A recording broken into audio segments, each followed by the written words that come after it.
بسم الله الرحمن الرحيم رب اشرح لي صدري ويسر لي أمري واحلل عقدة من لساني يفقهوا قولي أحمدك اللهم يا مجيب كل سائل الصلاة والسلام على من هو أفضل الوسائل وعلى آله وأصحابه ذوي الفضائل أما بعد فأعوذ بالله من الشيطان الرجيم بسم الله الرحمن الرحيم هو الذي أرسل رسوله بالهدى ودين الحق ليظهره على الدين كله ولو كره المشركون صدق الله العظيم وصدق رسوله النبي الكريم الأمين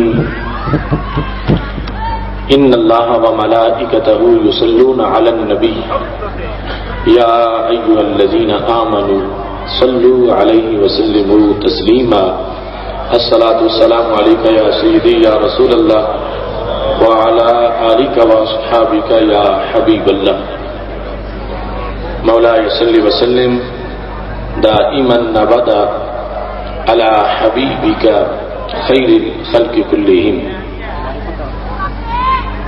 مرزه عن شريك في محاسنه فجوهر الحسن فيه غير منقسم يا أكرم الخلق مالي من ألوذ به سواك عند حلول الحادث العممي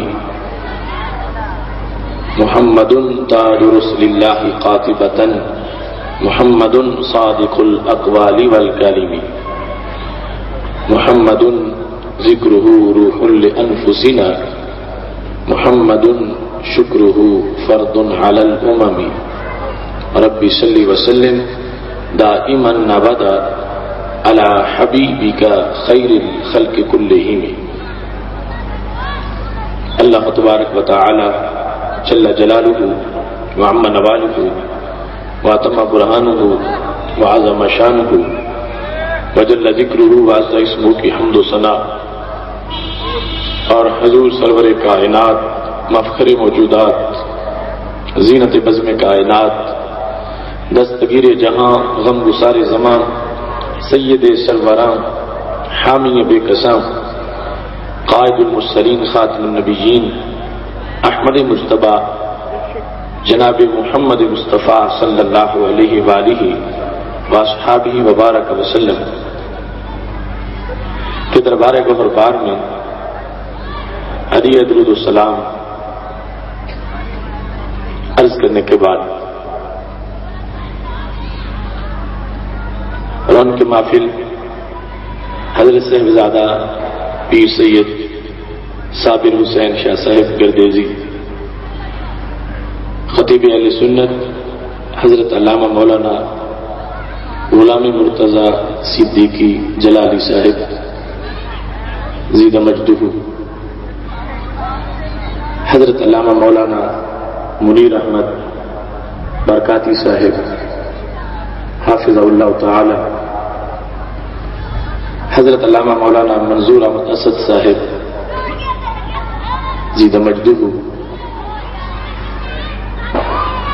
استاد العلماء حضرت علامہ مولانا ارشاد احمد جلالی صاحب حافظ اللہ تعالی بانی کانفرنس فاضل محتشم حضرت علامہ مولانا فیض الرسول نورانی صاحب زیدہ مجدہ نہایت ہی جلیل القدر علماء کرام مشائخ اعظام ارباب فکر و دانش معزز و محتشم حضرات و خواتین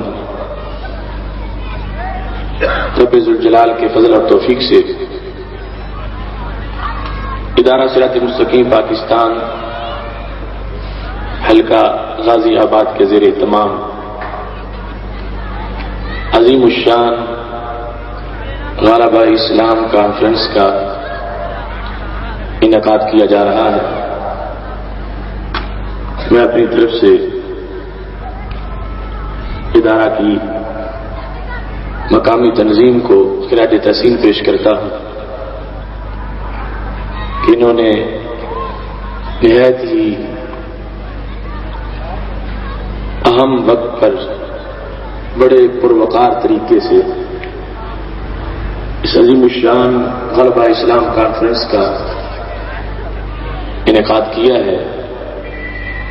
جتنے کارکنان دن رات اس کے لیے کوشاں رہے ہیں اور اس وقت بھی مختلف ڈیوٹیوں پہ مامور ہیں، رب ذوالجلال ان سب کو اجر عظیم عطا فرمائے. اور جتنے شرکاء نے شرکت کی ہے، جتنے علماء کرام نے سرپرستی کی ہے، رب ذوالجلال سب کو اس عمل پر اجر عظیم عطا فرمائے. خالق کائنات جل جلالہ نے حضرت انسان کے لیے اپنی رضا کا سب سے جامع نصاب قرآن مجید برہان رشید کی شکل میں عطا کیا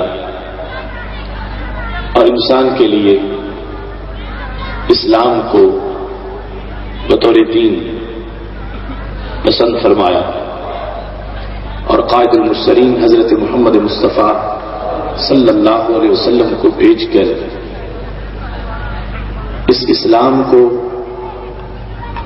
دنیا کے لیے مکمل ضابطہ حیات اور لائف کوڈ کے طور پر پیش فرمایا. سید عالم نور مجسم شفیع معظم صلی اللہ علیہ وسلم نے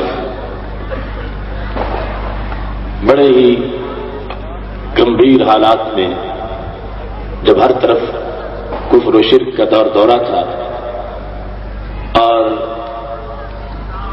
بڑی پتھریلی زمین تھی جہاں تخم عقیدہ کی فصل کاشت کرنی تھی، ہمارے آقا صلی اللہ علیہ وسلم نے ہر قسم کے مصائب کو برداشت کیا. وہ جسم مقدس جو عرش سے بھی عظیم تر ہے، اس اسلام کی خاطر وہ جسم لولہان ہوا اور سید عالم نور مجسم شفیع معظم صلی اللہ علیہ وسلم نے اسلام کے کاروان کو آگے بڑھایا اور چلتے ہی چلتے یہ دین کائنات کے کونے کونے تک پہنچ گیا. خالق کائنات جل جلالہ ارشاد فرماتا ہے والذی ارسل رسولہ بالہدی ودین الحق. وہ اللہ وہ ہے جس نے اپنے رسول کو ہدایت کے ساتھ بھیجا اور دین حق کے ساتھ. لیظہرہ علی الدین کلہ، تاکہ اس دین کو ہر دین پہ غالب کرے. ولو کرہ المشرکون، اگرچہ مشرکوں کو یہ بات اچھی نہ لگے، وہ ناپسند کریں، لیکن رب ذوالجلال نے یہ دین بھیجا ہی اس لیے ہے اور رسول اللہ صلی اللہ علیہ وسلم کو اس لیے مبعوث فرمایا ہے کہ آپ اس دین کو ہر دین پہ غالب کریں. غازی آباد کے مسلمانوں نے آج 15ویں صدی میں بھی وہی پیغام ایک بار پھر تازہ کیا کہ خالق کائنات جل جلالہ نے یہ دین بھیجتے وقت، اسے نازل کرتے وقت ہی یہ اعلان کر دیا تھا کہ اسلام دبنے کے لیے نہیں آیا، اسلام غالب ہونے کے لیے آیا. اور اسی پیغام کو آج بھی اہل حق عام کر رہے ہیں اور پوری تاریخ اسی درس اور اسی پیغام سے عبارت ہے. خالق کائنات جل جلالہ نے ہمیں یہ عزت اور شان والا دین دیا اور پھر قرآن مجید برہان رشید میں 88 مرتبہ اللہ نے ہمیں اپنے نام سے آواز دی. حضرت عبداللہ بن عباس رضی اللہ تعالیٰ عنہ کہتے ہیں کہ میں نے تورات کا مطالعہ کیا. رب ذوالجلال نے یہود سے جب بھی بات کی انہیں ایک بار بھی یا ایھا الذین آمنوا نہیں فرمایا.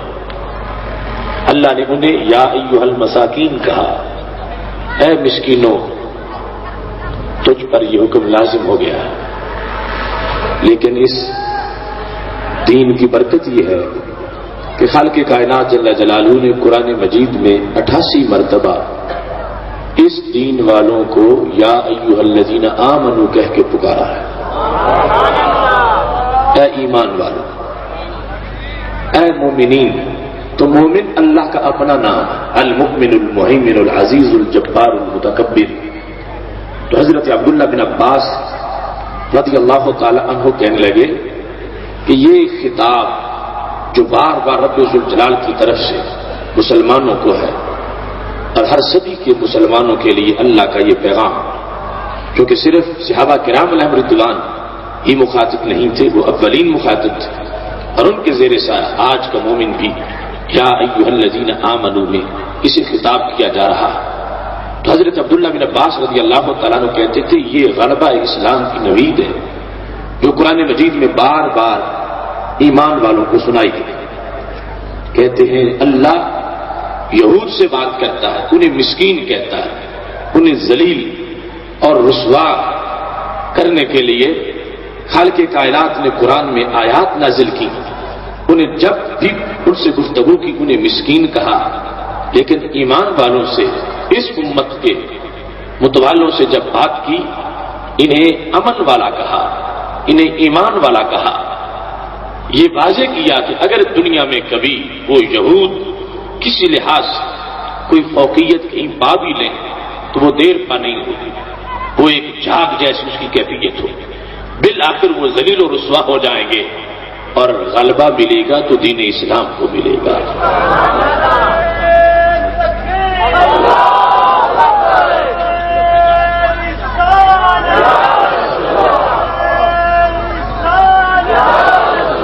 ایسے ہی حضرت عبداللہ بن عباس رضی اللہ تعالیٰ عنہ کہتے ہیں اس آیت سے بلکہ 88 مرتبہ جو رب ذوالجلال نے اپنے نام سے اس امت کو یاد کیا، اتنی عزت دی، اس بات کی طرف اشارہ کر دیا کہ جو دنیا میں ہمیں اپنے نام سے پکارتا ہے امید ہے روز محشر بھی عزتوں کے تاج عطا فرمائے گا. خالق کائنات جل جلالہ نے اس امت کو امتوں کی سرداری دی، ساری امتوں کی سرداری کا تاج اس کے سر پہ رکھا اور اس کا سبب بھی یہی بتایا، کنتم خیر امہ اخرجت للناس تأمرون بالمعروف وتنہون عن المنکر وتؤمنون باللہ. تم سردار امت ہو. کیوں تم سردار؟ کنتم خیر امہ اخرجت للناس. جتنی امتیں بھی ابیر ہوئی اس دنیا میں ان سب سے تم خیر ہو، سردار ہو. کس بنیاد پر؟ تأمرون بالمعروف، تم اچھائی کا حکم دیتے ہو، وتنہون عن المنکر، تم برائی سے روکتے ہو، وتؤمنون باللہ، تمہارا رب بھی ایمان ہے. یہ اس امت کی امتیازی شان ہے اور اس کی سرداری کے برقرار رہنے کے لیے یہ ضروری ہے کہ یہ امت کبھی بھی جھوٹ سے اتفاق نہیں کرتی، باطل سے کمپرومائز نہیں کرتی، یہ کسی کے آئیڈل کے سامنے نہیں جھکتی. اس امت کی شان یہ ہے ہمیشہ سچی بات برملا کہتی ہے. امر بالمعروف اور نہی عن المنکر اس امت کا ہر دور میں وتیرہ رہا ہے.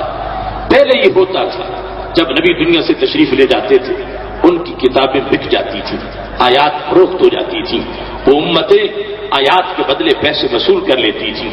وہ امتیں کسی کے روب کے سامنے مرعوب ہو کر جھک کر اپنے عقیدے بیچ دیتی تھیں. مگر 14 صدیوں کی تاریخ گواہ ہے کہ خالق کائنات جل جلالہ نے اس امت کو جو سرداری کا تاج پہنایا ہے اس کی دلیل آج بھی ہمارے گھروں میں موجود قرآن مجید اپنی اصلی شکل میں جو موجود ہے تو بتا رہا ہے کہ رب ذوالجلال نے جنہیں سردار بنایا وہ امین بھی چوٹی کے ہیں، ذہین بھی چوٹی کے ہیں. اپنی کتاب کو حفاظت کرنے کے لحاظ سے آج تک کوئی آیت تو کیا کوئی حرف بھی تبدیل نہیں کر سکا، حرف تو کیا کوئی زیر سے زبر بھی نہیں بنا سکا. اس نے امانت، ذہانت اور شجاعت کے لحاظ سے یہ بات ثابت کی ہے کہ رب ذوالجلال نے جن کے سر صداقت کا تاج رکھا اور ان کو امت کا سردار بنایا، اس امت نے اپنے ہوم ورک سے یہ ثابت کیا ہے کہ رب ذوالجلال نے جو سرداری دی ہے تو سچی دی ہے، اور امت نے وہ سرداری نبھا کے دکھا دی ہے۔ یہ سردار امت تاریخ میں اپنا سفر طے کرتے کرتے آج 15ویں صدی کے ان حالات میں پہنچی ہے۔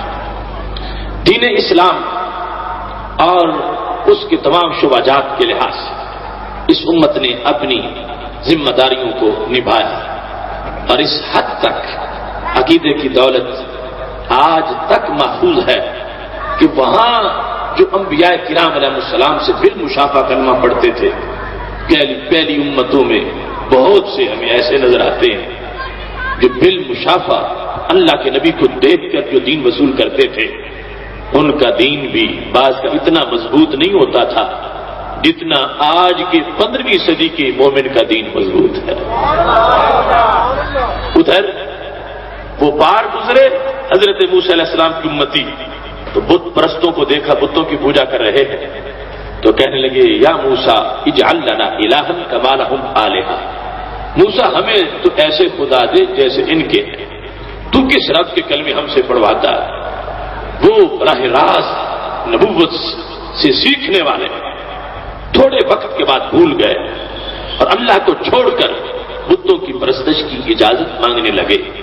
لیکن سلام ہے اس امت کے یقین اور ایمان کو جو 14 صدیاں گزر گئی ہیں، آج بھی تمہیں اس امت کا ایک ثبوت بھی ایسا نہیں ملے گا کہ جسے کوئی پیسے سے خرید کر بت کو سجدے کروا سکے، جس کے دین اور یقین کو کوئی سونے چاندی میں تول کر اس کو بت کے اب سامنے جھکا سکے۔ یہ مشائخ، یہ علماء، یہ تو اپنی جگہ ان پڑھ سے ان پڑھ فرد بھی اس امت کا اتنا سچا ہے اور اتنا پکا ہے، اگر اسے کوئی بدبخت یہ کہے کہ تجھے حوالہ سونے کا دے دیتا ہوں تو ایک بار میرے کہنے پہ بت کو سجدہ کر دے، وہ ان پڑھ سے ان پڑھ مومن بھی اس بات پر برملا کہے گا کہ یہ سونا میں تیرے منہ پہ مارتا ہوں، میں کبھی رب کو چھوڑ کے بت کو سجدہ نہیں کروں گا۔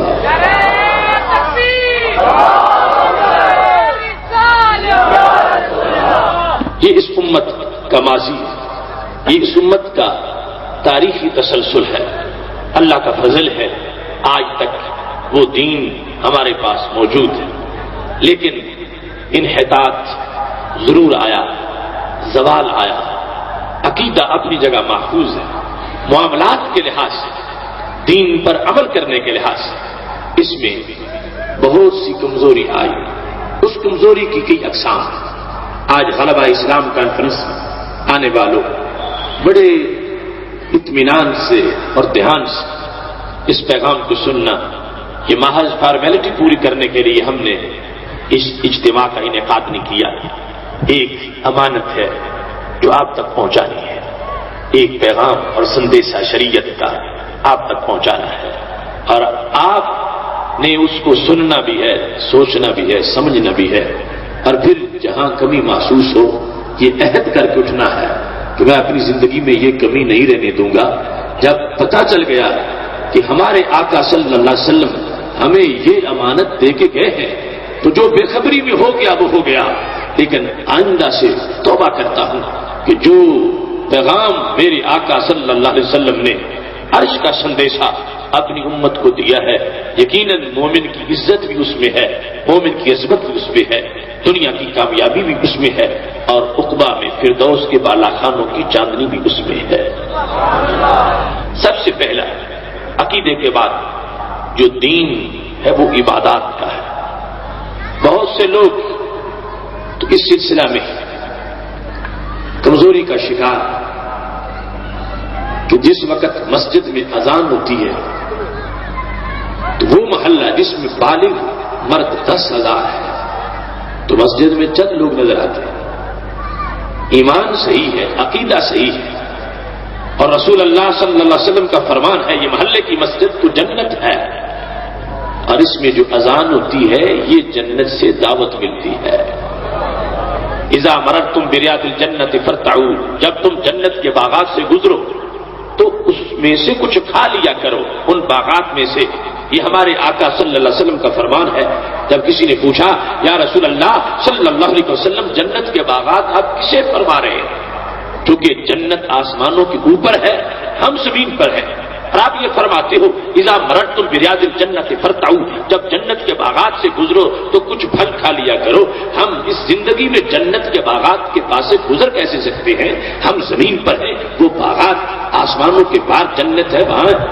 تو ہمارے نبی علیہ السلام نے فرمایا ریاض الجنت المساجد، مسجدیں جنت کے باغات، محلے کی مسجد محلے والوں کی جنت ہے۔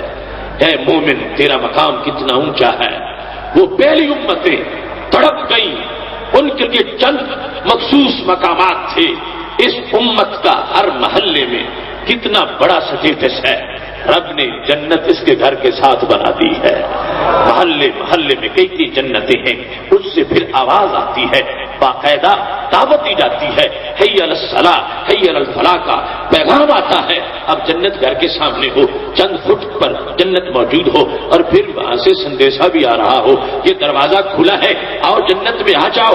اس کے باوجود جو جنت کی طرف نہیں بڑھتا تو اسے پھر اللہ کے فضل پر شکوہ نہیں کرنا چاہیے، اسے اپنی سستی اور اپنی غفلت کا ماتم کرنا چاہیے کہ وہ کتنا احمق بے وقوف اور اللہ کے دین سے دور ہے کہ گھر کے ساتھ جنت ہے، آواز آ رہی ہے اور 5 وقت آتی ہے، اور وہ کبھی عید پڑھنے آ جاتا ہے، کبھی ہفتے کے بعد جمعہ پڑھنے آ جاتا ہے، اور اس کے سوا باقی دعوت کو مسترد کر رہا ہے۔ غلبہ اسلام کانفرنس اس پیغام کو عام کرنا چاہتی ہے کہ اے مومن تو یہ چاہتا ہے کہ میرا دین غالب ہو جائے تو پہلے اپنی مسجد میں نماز کا غلبہ تو دکھا، اپنے گھر میں دین کا رنگ دکھا، اپنی مسجد میں نمازی جو ہے ان کے لحاظ سے مسجدیں بھر جائیں۔ اب جتنے بالغ مرد محلے میں موجود ہیں اگر وہ آنا شروع ہو جائیں تو کیا نظارہ ہوگا مسجدوں کا، کیا انداز ہوگا اللہ والوں کے سر جھکانے کا۔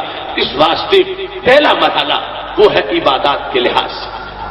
اللہ کا فضل ہے کہ بڑے لوگ پھر بھی نمازی ہیں، روزے دار ہیں، حاجی ہیں، زکات دیتے ہیں۔ اب کبھی دیکھو حرم شریف خالی ہوا، طواف کرنے والوں سے کتنے لوگ پہنچتے ہیں، دور دراز علاقوں سے جاتے ہیں اور مسلسل وہاں پہ طواف ہو رہا ہے، تلاوت قرآن مجید کی جا رہی ہے۔ لوگ روزانہ لاکھوں کی تعداد میں قرآن مجید جو اپنا نصاب حیات ہے اس کی تلاوت کرتے ہیں۔ یہ ایک رنگ عبادات کا موجود ہے۔ جہاں کوتاہی ہے، کمی ہے، وہاں ہمیں اپنی اصلاح کرتے ہوئے آگے بڑھنا چاہیے، اور یہ بات اپنے ذہن کو سمجھانی چاہیے کہ میں جس کتاب کو غالب کرنا چاہتا ہوں کم از کم روزانہ اس کی زیارت تو کر لوں۔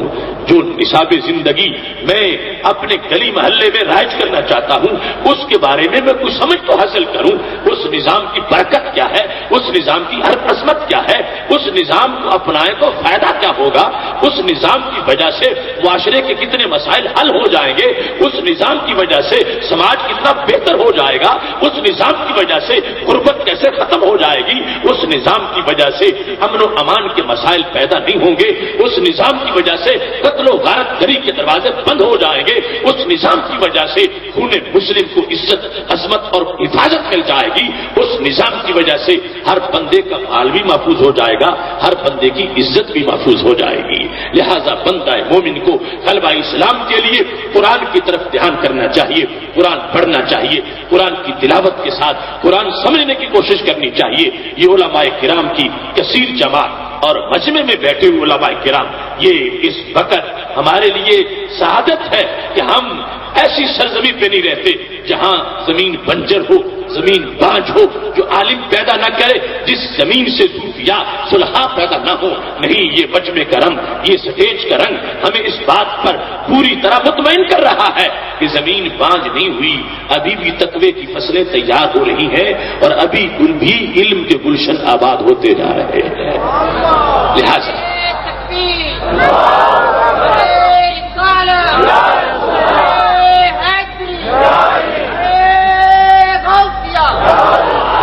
ان علماء سے ٹائم لے کر ان سے ترجمہ پڑھیں، ان سے تفسیر پڑھیں۔ مولانا فیض الرسول نورانی صاحب باقاعدہ ترجمے کی کلاس چلا رہے ہیں، یہ تمام علماء کرام اپنی طرف سے دسترخوان علم بچھائے ہوئے، جس کے پاس جاؤ گے وہی آپ کو علم کی سوغات عطا کریں گے۔ یہ غلبہ اسلام کے لیے جو بنیادی کام ہے وہ قرآن، جس میں سب کچھ موجود ہے۔ آج ایک شخص بیمار ہو جائے تو اس میں فوراً تڑپ ہے کہ میں خود اگر جا سکتا ہوں تو مریض ڈاکٹر کے پاس جانا چاہتا ہے، اگر خود نہیں جا سکتا بھائی کو بھیجتا ہے، بیٹے کو بھیجتا ہے، جاؤ بتاؤ میری یہ بیماری ہے اور ڈاکٹر سے میرے لیے یہ دوائی لے کے آؤ۔ لیکن اے مسلمان، تیری دوائی تو تیرے سرہانے پڑی ہے، تجھے کسی کا دروازہ کھٹکھٹانے کی ضرورت نہیں، تجھے آکسفورڈ اور کیمبرج سے اپنا نسخہ منگوانے کی کوئی ضرورت نہیں، تجھے وائٹ ہاؤس کے چکر لگانے کی کوئی ضرورت نہیں، تجھے تل ابیب کی طرف دیکھنے کی کوئی ضرورت نہیں۔ تیرا قرآن تیرے گھر میں ہے، جس میں ہر صبح کی روشنی موجود ہے، ہر شام کا اجالا موجود ہے، ہر دکھ اور درد کا مداوا اس قرآن میں موجود ہے۔ ارے اس سے بڑھ کے بھی کوئی بے وقوف احمق مریض ہوگا کہ جس کی دوائی سے لانے پڑی ہو اور استعمال کرنے کے بھی وہ قابل نہ ہو، شکوے کرتا پھرے کہ بیماری بہت زیادہ ہے، درد بہت زیادہ ہے، اور یہ نہیں دیکھتا علاج تو میرے سرہانے پڑا ہوا ہے۔ اگر آج کا مسلمان اندھیروں کی شکایت کرتا ہے مگر لوٹ کے قرآن نہیں دیکھتا، اگر آج کا مسلمان اضطراب کی شکایت کرتا ہے مگر گھر میں موجود قرآن کو نہیں پڑھتا، اگر آج کا مسلمان بے برکتی کی شکایتیں تو کرتا ہے، نحوستوں کے شکوے تو کرتا ہے، دعاؤں کے قبول نہ ہونے کے تانے تو دیتا ہے، مگر گھر میں موجود قرآن مجید نہیں پڑھتا، تو وہ ظالم خود ہے، وہ اس مریض کی طرح ہے تو جو مرض کی بار بار گردان کرتا ہے، لیکن جو علاج ڈاکٹر نے تجویز کیا ہے اس دوائی کو کوڑا سمجھ کے تلخ سمجھ کے تھوک رہا ہے اور پھر امید رکھتا ہے کہ میں صحت یاب بھی ہو جاؤں، تو وہ اپنے ساتھ ظلم کر رہا ہے، وہ فریب پھرتا ہے۔ لہذا آج کے مومن کو غلبہ اسلام کے لیے اس بات کی طرف خصوصی طور پر متوجہ ہونا چاہیے، ہمیں غیروں کی طرف دیکھنے کی کوئی ضرورت نہیں، ہمارے سامنے واشنگٹن میں کوئی چاندنی نہیں ہے، بس ماہ مدینہ اپنی تجلی عطا کرے، یہ ڈھلتی چاندنی تو پہر دوپہر کی ہے،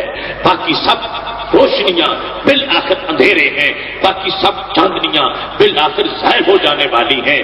جو چاندنی ہمیشہ کی ہے، آنکھ کی بھی ہے، دل کی ہے، دماغ کی ہے، دنیا کی ہے، قبر کی ہے اور برزخ کی ہے اور بعد برزخ کے جنت کی ہے، اس چاندنی کو مدینہ شریف کی چاندنی کہا جاتا ہے۔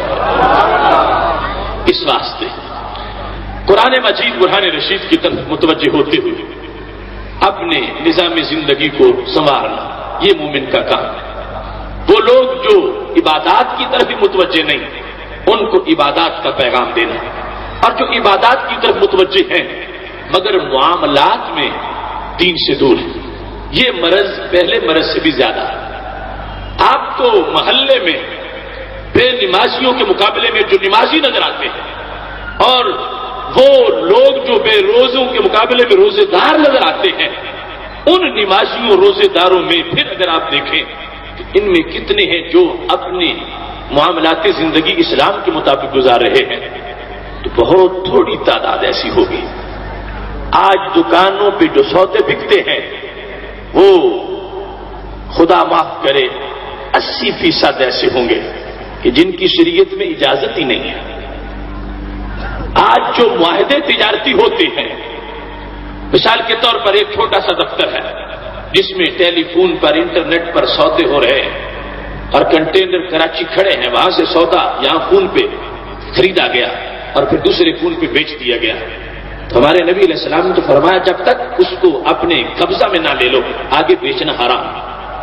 تو کتنے تجارت کے دھندے ہیں، کتنے ٹریڈ سینٹر اور کتنے روزانہ کے ایسے معاملات کہ سارا ایسے ہی ہو رہا، جبکہ رسول اللہ صلی اللہ علیہ وسلم نے اس سے واضح طور پر منع کر دیا۔ دیکھو جس وقت ہم آج کی صورتحال دیکھتے ہیں اور حضرت سیدنا فاروق اعظم رضی اللہ تعالیٰ عنہ کا غلبہ اسلام کا رنگ سامنے آتا ہے، مدینہ شریف کے بازار میں داخل ہوئے، دکانداروں کو لائن میں لگایا، ہر ایک کا امتحان لیا، ان سے پوچھا بے کیا ہے، بے باطل کیا ہوتی ہے، بے فاسد کیا ہوتی ہے، ربا کی کتنی قسمیں ہیں۔ جب دکاندار ٹیسٹ میں جو ناکام ہوئے، امیر المومنین نے وہی ان کا کوڑے مارے، دکان سیل کر دی، ان کو مدرسہ بھیجا. جب تک تم قانون شریعت تجارت کا جو ہے وہ نہیں پڑھ لو گے میں تمہیں دکان پہ نہیں بیٹھنے دوں گا. کیوں؟ فرمایا یہ کوئی معمولی سیٹ نہیں ہے، یہ تو حلال حرام کا مسئلہ ہے. پل پل میں حلال ہو سکتا ہے، پل پل میں حرام ہو سکتا ہے. تم محلے کے بڑے نازک چوراہے پہ بیٹھے ہو، اے دکانداروں، اگر تمہیں پتہ ہی نہیں کہ شریعت میں کون سی بیع جائز ہے اور کون سی ناجائز ہے تو خود بھی حرام کھاؤ گے، محلے والوں کو بھی حرام کھلاؤ گے. اور اگر تمہیں پتہ ہوگا خود بھی حلال کھاؤ گے، محلے والوں کو بھی حلال کھلاؤ گے. محلے کا دکاندار وہ سرچشمہ ہے جہاں سے نکلنے والا پانی پورے محلے کو سیراب کرتا ہے. اگر وہ چشمہ اس کے آغاز میں گندگی داخل ہو گئی ہے تو پورا محلہ اس گند میں ڈوب جائے گا. یہ ہے اسلام، جو کہ صرف مسجد کا نہیں، وہ بازار کا بھی دین ہے. وہ صرف ایمان نہیں، وہ ایمان کے ساتھ دکان کا بھی پورا ایک نظام رکھتا ہے. لہذا حضرت عمر رضی اللہ تعالیٰ عنہ نے دکانیں سیل کر دی ان لوگوں کی، اور انہیں سکھایا میرے محبوب علیہ الصلوۃ والسلام جو دین لے کے آئے ہیں اسے محض عبادت اور نماز تک محدود مت جانو، اس میں نماز بھی ہے، اس میں دکان چلانے کا طریقہ بھی ہے. اب سوچنے کی بات ہے، آج ہمارے امور تجارت، ہمارے زراعت کے اصول، ان میں مومن سمجھ بیٹھا ہے، فریب خوردہ مومن، کہ یہ دنیا ہے، یہ کمانی ہے، اور اس میں میں اپنی سوچ کے مطابق جو چاہوں گا کروں گا. تو نتیجہ کیا نکلا؟ معاذ اللہ اسلام کو پرائیویٹ سمجھا گیا، اسلام کو پرائیویٹ دین کے طور پر اختیار کیا جانے لگا کہ کلمہ اسلام کا پڑھنا ہے، خانہ اسلام سے فل کرنا ہے. جب مذہبی خانہ پوچھا جائے گا وہاں لفظ اسلام لکھنا ہے، مگر بازار میں اپنی مرضی سے جانا ہے، بازار میں اپنی مرضی سے بیٹھنا ہے، بازار سے اپنی مرضی سے واپس آنا ہے، گاہ کے ساتھ اپنی مرضی سے جو چاہنا ہے کرنا ہے، اپنی مرضی کے سودے کرنے ہیں. تو اسلام ایسا نہیں ہے کہ جو صرف پرائیویٹ رہے اور پھر تم اس کو چاہو وہ تمہارے ساتھ بھی رہے. نہیں، یہ روٹ جاتا ہے، یہ چلا جاتا ہے، یہ ساتھ نہیں دیتا. یہ نہ آج پہچانے گا نہ حشر کے میدان میں پہچانے گا. آج اگر ہم اسلام کو اپنے ساتھ اس طرح متصل رکھیں گے کہ جو کام کرنا ہے کرنا بعد میں ہے، پوچھنا پہلے ہے. اے اسلام، میں کاروبار کرنا چاہتا ہوں، تو مجھے کس کاروبار کی اجازت دیتا ہے؟ سامنے دو راستے ہیں، ایک وہ کاروبار ہے جو چند دنوں میں امید ہے کروڑ پتی بنا دے، دوسرا وہ کاروبار ہے کہ جس میں آہستہ آہستہ رزق ملے گا لیکن وہ اسلام کے اصولوں کے مطابق ہے. تو یہ مومن کا امتحان ہے، وہ کروڑ پتی بننے والا کاروبار جو سودی ہے، جس کو اسلام نے مستحق کیا ہے. تو مومن کہے گا میرے ایمان کا مسئلہ ہے، میرے دین کا مسئلہ ہے، مجھے محل نہیں چاہیے، مجھے اسلام کے زیر سایہ کٹیا ہی کافی ہے. یہ مومن کہے گا مجھے ایک لقمہ پیٹ بھرنے کے لیے کافی ہے، مگر میں سود سے اپنی بچوں کا پیٹ نہیں پالنا چاہتا. یہ ہے وہ غلبہ اسلام کی تحریک جو صحابہ کرام علیہم رضوان نے آگے چلائی ہے، امت نے اس پہ پہرا دیا ہے، اور یہی پورا امتیاز ہے. ورنہ بارڈر پار ایک ہندو امرتسر کا ایک سکھ بھی سودا بیچ رہا ہے، لاہور میں داتا نگر میں ایک مومن بھی سودا بیچ رہا ہے. دونوں میں فرق کیا ہے؟ دونوں کا جسم ایک جیسا ہے، دونوں کے منہ اور یہ قامت اور یہ اعضاء ظاہر ایک جیسے ہیں، لیکن فرق کیا ہے؟ وہ زمین پہ چلتا ہے، زمین بد دعائیں دیتی ہے، یہ زمین پہ چلتا ہے، زمین خوشخبری سناتی ہے. فرق کیا ہے؟ وہ گھر سے نکلا تھا جہنمی تھا، گھر واپس لوٹ کے گیا جہنمی تھا. یہ دکان پہ گیا، اس کی فکر تھی گاہک آتا ہے یا نہیں، گاہک نکلا ہے اسے فکر تھی سودا ملتا ہے یا نہیں. مزدور گھر سے نکلا ٹوکری اٹھا کے یہ انتظار کرتا ہے کوئی مجھے آج دہاڑی پہ لگاتا ہے یا نہیں. یہ بظاہر اپنی روزی کمانے نکلے تھے، مگر میرے نبی علیہ السلام فرمانے لگے کچھ گناہ ایسے ہیں نماز سے بھی نہیں چھڑتے، روزہ رکھے تو پھر بھی نہیں چھڑتے. پوچھا گیا وہ کیسے چھڑتے ہیں؟ فرمایا الہموم فی طلب المعیشہ، روزی کے غم میں جب بندہ غمگین ہوتا ہے اللہ وہ گناہ جھاڑ دیتا ہے. تو پتہ چلا یہ دکاندار جو دکان کی طرف گیا، یہ گاہک جو سودا خریدنے گیا، یہ مزدور جو ٹوکری اٹھانے گیا، یہ تو اپنے بوجھ گرانے گیا ہے، گھر لوٹا ہے اپنے گناہوں کے بوجھ گرا کے آ گیا ہے۔ تو ایسا فرق کیوں ہے؟ زمین و آسمان کا فرق۔ وہ کافر سارا دن وہ بھی سودا بیچتا ہے، جہنمی ہوتا ہے، یہ سودا بیچتا ہے، تو کیا مقام ملتا ہے؟ التاجر الصدوق مسافرت الکرام البرارہ، جو تاجر بھی ہو اور سچا بھی ہو، قیامت کے دن اللہ اسے فرشتوں کے ساتھ سیٹ عطا فرمائے گا۔ یہ فرق بنا تو کس بنیاد پر کہ وہ بارڈر پار کا سکھ اور وہ ہندو، اس کا ایمان نہیں، اس دکاندار کا ایمان ہے۔ ایمان کے تقاضوں کے مطابق اس نے اپنا سودا خریدا ہے، پھر اپنے گاہکوں کو بھی نتیجہ یہ کیا نکلا کہ پورے محلے میں رونق ہے، اس کے رزق میں برکت ہے، پورے ماحول میں برکت ہے۔ اور اگر یہ فرق بیچ سے نکال دیا جائے تو پھر کافر کا اور ہمارا تو صرف نام کا فرق رہ جائے گا۔ اگر ہم کہیں کہ کلمہ اسلام کا پڑھیں گے، مرضی اپنی کریں گے، ہمارا اپنا منشور ہے، دین کی مختصر سی تعریف کر لیں گے کلمے تک، اور معاملات سارے کے سارے اگر دین کے خلاف ہوں گے تو سب کچھ لٹ جائے گا۔ بڑے افسوس سے کہنا پڑتا ہے، پہلے تو لوگ نمازوں سے کچھ ویسے ہی دور، اور کچھ لوگ ایسے کہتے ہیں چلو کوئی نہیں، جیسا کاروبار ہے ہم 2 سجدے زائد دے لیں گے، ہم 4 نفل روزانہ پڑھ لیں گے، اور جو اس سے آگے ہے وہ کچھ کہتے ہیں ٹھیک ہے جیسا بھی کاروبار ہے ہم جا کے عمرہ کر لیں گے، عمرے سے گناہ معاف ہو جائیں گے۔ کوئی کہتا نہیں جو بھی دھندا کرتے رہیں خیر شریف کوئی بات نہیں، ہم جا کے حج کرائیں گے، حج سے سارے گناہ معاف ہو جائیں گے۔ یہ سوچ زہر قاتل ہے اسلام کے غلبہ کے مقابلے میں۔ کون سمجھتا ہے کہ وہ معاملات کو ترک کر کے اپنے گناہ عمروں سے بخشوا لے گا، اپنے گناہ حج کر کے بخشوا لے گا؟ نہیں نہیں، معاملات والا دین جو پس پس ڈالتا ہے اس کی تو نمازیں قبول ہی نہیں ہوتی، اس کے روزے قبول نہیں ہوتے، اس کے حج قبول نہیں ہوتے، اس کے عمرے قبول نہیں ہوتے۔ یہ میرا فتویٰ نہیں ہے، پوچھو اپنی امی عائشہ صدیقہ رضی اللہ تعالی عنہا سے، حضرت سید عائشہ صدیقہ رضی اللہ تعالی عنہا، ان کے پاس ایک صحابیہ آ گئی اور کہنے لگی امی میں نے حضرت مغیرہ بن شعبہ سے ایک سودا خریدا ہے، مگر نئی صورتحال ہے، پہلے ایسا نہیں ہوتا تھا، میں نے ایسا سوچا، انہوں نے قبول کر لیا، ہم دونوں راضی ہو گئے، ہم نے سودا کر لیا۔ اب صورت کیا تھی؟ صورت یہ تھی کہ حضرت جو مغیرہ بن شعبہ ہے، حضرت زید بن ارقم رضی اللہ تعالی عنہ، انہوں نے ایک لونڈی بیچی، عورت نے خریدی، پیسے طے ہو گئے 1000 درہم، لیکن وہ خریدنے والی کہتی ہے آپ لونڈی میرے سپرد کر دیں، میں پیسے بعد میں ادا کروں گی۔ پیسے ابھی ادھار تھے، لونڈی وصول کر لی تو پھر دوسرا عقد کر لیا، کیا کہنے لگی اب میں تمہارے سامنے بیچتی ہوں۔ حضرت زید بن ارقم نے وہی لونڈی جو پہلے خود بیچی تھی، اپنی وہ لونڈی خریدنے والی سے دوبارہ واپس خرید لی، کتنے کی؟ 800 کی۔ اب 200 روپیہ اس صحابیہ کو دینا ہے حضرت زید بن ارقم کے لیے، تو نتیجہ کیا نکلا کہ لونڈی بھی گھر رہی، 200 روپیہ بھی بچ گیا، 200 روپیہ بھی بچ گیا، لونڈی بھی واپس آ گئی۔ جب اس سودے کا پتہ چلا حضرت عائشہ صدیقہ رضی اللہ تعالی عنہا کو، تو کہنے لگی جاؤ زید بن ارقم کو میرا پیغام پہنچاؤ، وہ فوراً اس سے توبہ کرے، ورنہ کیا ہوگا؟ زید بن ارقم کو کہہ دو قد ابطل اللہ حجک و جہادک مع رسول اللہ صلی اللہ علیہ وسلم، اس ایک سودے کی وجہ سے تیرا وہ حج صفر ہو گیا جو تو نے نبی علیہ السلام کے زیر سایہ کیا تھا۔ کتنا بڑا حج ہے وہ حج کہ جہاں رسول اللہ صلی اللہ علیہ وسلم خود حج کروا رہے، امیر حج، کتنی شان ہے اس حج کی۔ وہ حج ختم کیسے ہوا؟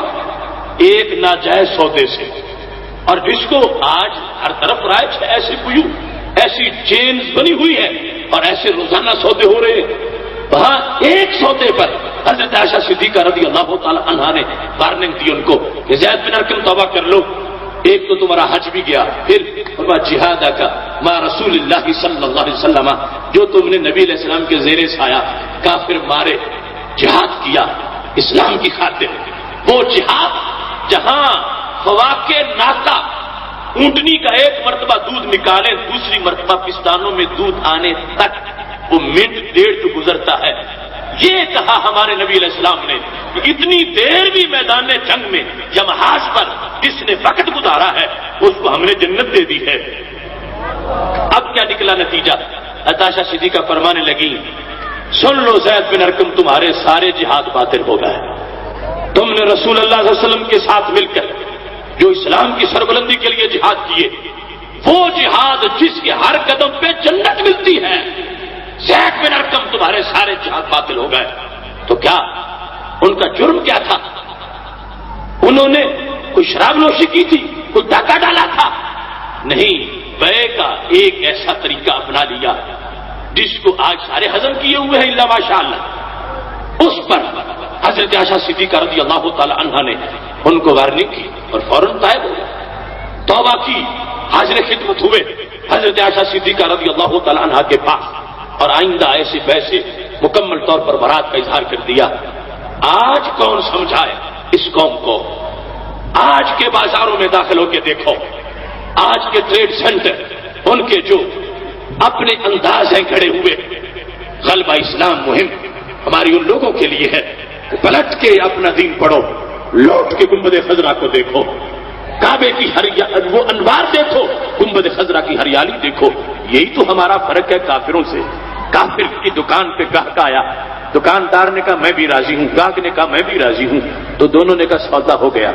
لیکن مومن کی شان یہ ہے، مومن دکاندار سمجھتا ہے بڑا اس میں نفع ہے، گاہک سمجھتا ہے میرا بڑا بھلا، دونوں راضی ہو گئے، مگر سودا نہیں کرتے، کہتے ہیں پہلے اللہ سے پوچھتے ہیں، ماہ مدینہ سے پوچھتے ہیں، قرآن سے پوچھتے ہیں، اگر رب راضی ہے تو پھر سودا منظور ہے، اگر رب ناراض ہے تو جتنا بھی فائدہ ہو میں سودا نہیں کروں گا۔